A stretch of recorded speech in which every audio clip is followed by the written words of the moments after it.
ఈ విజయకీలాద్రి పర్వతం పవిత్ర నగరాజమై విలసిల్లి బాజా భజంత్రీలతో, సన్నాయి వాయిద్యాలతో, కోలాట నృత్య కళాకారులతో అంగరంగ వైభవంగా జరగబోతుంది ఈ విజయకీలాద్రి 7వ వార్షిక బ్రహ్మోత్సవం.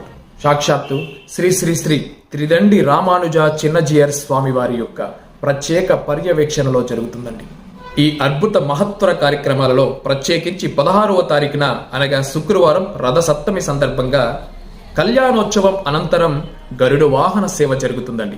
గరుడ వాహనంపై ఎంతో అద్భుతంగా వెలిగిపోతున్నటువంటి స్వామివారిని తీసుకొని మహాపుణ్యక్షేత్రమైనటువంటి విజయ కీలాద్రి యొక్క గిరి ప్రదక్షిణ ప్రారంభమవుతుంది సాయంత్రం 3 గంటలకి. ఈ కార్యక్రమాన్ని తిలకించడం కోసం 2 తెలుగు రాష్ట్రాల్లో ఉన్నటువంటి భక్తజనమంతా కూడా తరలి వస్తున్నారు. మన కళ్ళకి ఆశ్చర్యాన్ని, హృదయానికి ఆనందాన్ని ఇచ్చేటువంటి ఈ అద్భుత దైవ సంకల్పంతో కూడినటువంటి ఈ దైవిక కార్యక్రమంలో పాలు పంచుకుందాం.